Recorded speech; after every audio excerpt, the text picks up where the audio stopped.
स्वागत है आपका। मैं Vivek Bindra, founder and CEO बड़ा बिजनेस.com। आज मैं भी आपको वो 36 कारण बताऊंगा जिनके कारण आपका बिजनेस नेगेटिव ग्रोथ में चला जाता है। पहला कारण क्या है? Building something that people don't need. आपने कुछ ऐसा बना दिया लोगों को चाहिए ही नहीं। User unfriendly product, ignoring the customers need. Customer आपसे तब नहीं लेता जब उसको चाहिए। कस्टमर तो आपसे माल तब खरीदता है जब उसको चाहिए ही चाहिए। दूसरा, हायरिंग पुअरली और नॉट द राइट टीम।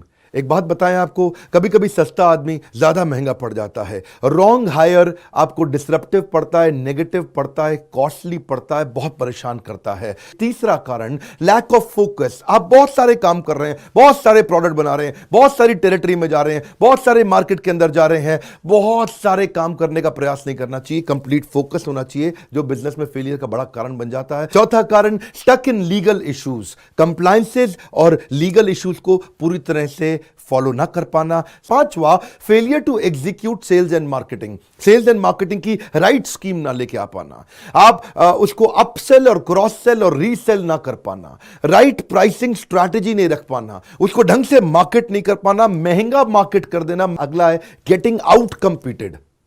ऐसा बिजनेस मॉडल तो नहीं बना दिया कि कोई भी आए आपको आके ठोक दे, खराब कर दे, बर्बाद कर दे। नॉट ट्रैकिंग कॉम्पिटिटर्स और टू मच कॉम्पिटिशन। ऐसे बिजनेस में तो नहीं चलेगा जिसको कॉपी करना आसान है, कोई भी कर लेता है, कहीं भी कर लेता है। अगला है not having the right partners और को फाउंडर्स। कहीं गलत पार्टनर और गलत को फाउंडर तो नहीं ले लिया। जब इनके बीच में आपस में झगड़ा होता है तो टेंशन बहुत बढ़ जाता है। को फाउंडर और पार्टनर ऐसा होना चाहिए कि अगर आप फेल हो गए तो आपका साथ दे सकें और दोनों की कॉम्प्लीमेंटिंग स्ट्रेंथ होनी चाहिए। अगली गलती आप क्या करते हैं?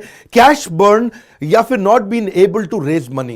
कभी कभार ये बहुत बड़ी गलती होती है। पैसा जल्दी खत्म हो जाता है, बर्बाद हो जाता है, या शुरू में ला ही नहीं पाते, फंड रेजिंग कर ही नहीं पाते। पैसे की कमी से भी आपका बिजनेस बर्बाद होता है। अगली गलती, not been able to execute a pivot और not learning from your failures. क्या मतलब हुआ इसका? इंप्रूवमेंट साइकिल नहीं बिल्ड करना। अगली गलती, या फिर रेजिंग टू मच मनी, फालतू पैसा इकट्ठा करके ले आए। अगली गलती, लैक ऑफ प्लानिंग। आप बिना जर्नी को प्लान किए बिजनेस में चले जाते हैं।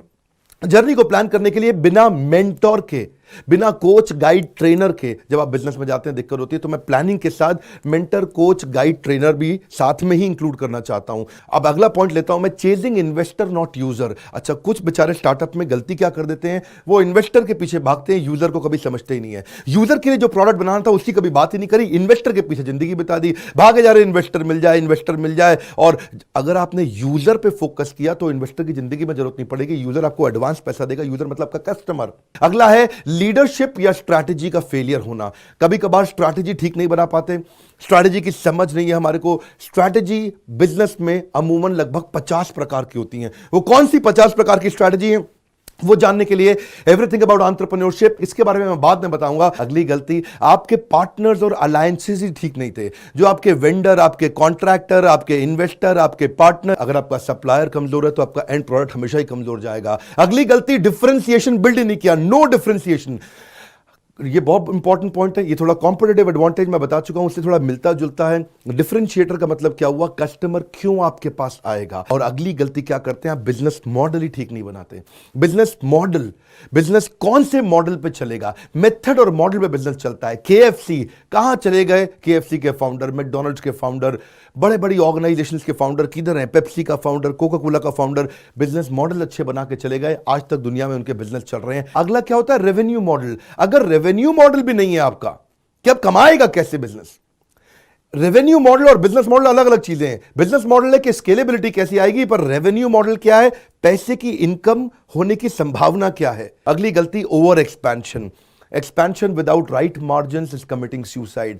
ज्यादा एक्सपैंड नहीं करना क्योंकि स्केल किल्स। अगला तकलीफ क्या है? आपके कहीं बैड डेट तो नहीं बढ़ रहे, कहीं ऐसे लोग तो नहीं जो पैसा लेके भाग ही गए। अगली गलती, macro economic factors. Macro economic factors अमूमन आपके हाथ में होते ही नहीं। ये कौन से फैक्टर्स हैं? ये है कि अर्थक्वेक आ गया, या कोई जैसे अब कोरोना वायरस के कारण बेचारे कईयों के बिजनेसेस बर्बाद हो रहे हैं। अगला, स्लो एग्जीक्यूशन। आपको एग्जीक्यूशन के फ्रेमवर्क से नहीं मालूम, कि आपको फ्रेमवर्क बनाने नहीं आते कि मैं एग्जीक्यूट कैसे करूंगा, ट्रैक कैसे करूंगा, करूंगा, स्कोर बोर्ड कैसे बनाऊंगा, रिजल्ट कैसे चेक करूंगा। अगला है रॉन्ग टारगेट एंड पोजिशनिंग। आप कई बार आपको समझ ही नहीं आता कि आप कौन है। वैल्यू फॉर मनी प्रोडक्ट है, आप प्रीमियम प्रोडक्ट है, आप टाउमी की अपनी पोजिशनिंग है, एप्पल की एक अपनी पोजिशनिंग है, मारुति की अपनी पोजिशनिंग है, मर्सिडीज की अपनी पोजिशनिंग है। अगली गलती प्रीमेच्योर स्केलिंग। अभी सही समय आया ही नहीं, आपने एडवर्टाइजमेंट शुरू कर दिया, आपने एक्सपेंशन शुरू कर दिया और बिजनेस को बड़ा करना शुरू कर दिया। आगे चलते हैं, इग्नोरिंग यूजर्स फीडबैक। आपने कभी चेक ही नहीं किया, कोई मॉडल ही नहीं बनाया, कोई मेथड ही नहीं बनाया कि कस्टमर आपको आपके बारे में बुरा भला कैसे बोल के जाए। पॉइंट लैक ऑफ प्रॉफिट और कैश, दोनों अलग अलग चीजें हैं। प्रॉफिट क्या है, 100 का माल 150 में बेचा, उसको बोलते हैं प्रॉफिट। और कैश क्या है, 100 का माल 150 में बेचा लेकिन पेमेंट आई नहीं, 3 महीने 6 महीने पेमेंट डिले हो गई, बहुत बड़ा कारण है बिजनेस फेलियर का। Next point, wrong time to market. आपकी टाइमिंग ही ठीक नहीं थी बिजनेस की, आपने वो प्रोडक्ट अभी लॉन्च कर दिया, उस प्रोडक्ट की जरूरत नहीं थी। अगली गलती, इनएडिक्वेट इन्वेंट्री मैनेजमेंट। कहीं ऐसा तो नहीं कर दिया इन्वेंट्री बड़ी सारी ला के रख दी है, ब्लॉक कर दिया, जिसके कारण आपकी कैपिटल, आपका पैसा पूरा ब्लॉक हुआ पड़ा है। नेक्स्ट पॉइंट, आप उस बिजनेस में घुस गए जिसमें प्रॉफिट है लेकिन आपका पैशन नहीं है, वो बहुत बड़ी गलती है सर, सुनिएगा मेरी बात को। ऐसे धंधे में तो नहीं घुस गए जहां प्रॉफिट तो शायद दिखता है पर आपका पैशन था ही नहीं। नेक्स्ट पॉइंट, बहुत भारी गलती, स्केलिंग विदाउट टेक्नोलॉजी।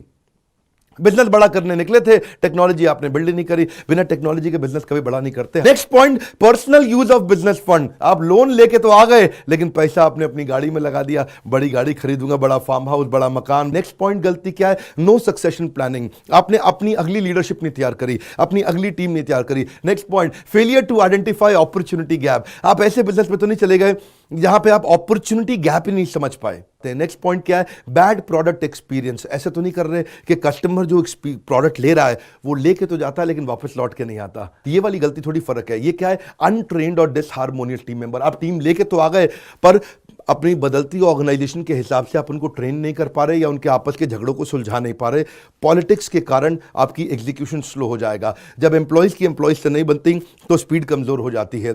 ये बहुत बड़ी तकलीफ का कारण बनता है क्योंकि अल्टीमेटली आपकी टीम ही आपको आगे लेके जाने वाली है। 36वां पॉइंट, जबरदस्त LTVC यानी कि long term value of customer. आप ऐसा कस्टमर नहीं बिल्ड कर पाए जो बार बार आपसे ट्रांजैक्शन करता रहेगा। आप ऐसा कस्टमर प्रोडक्ट बिजनेस नहीं बिल्ड कर पाए जिसमें रिकरिंग रेवेन्यू आता रहेगा। आप ऐसा कस्टमर प्रोडक्ट बिजनेस नहीं बिल्ड कर पाए जिसमें आपको पैसिव इनकम बाद में अपने आप आता रहेगा।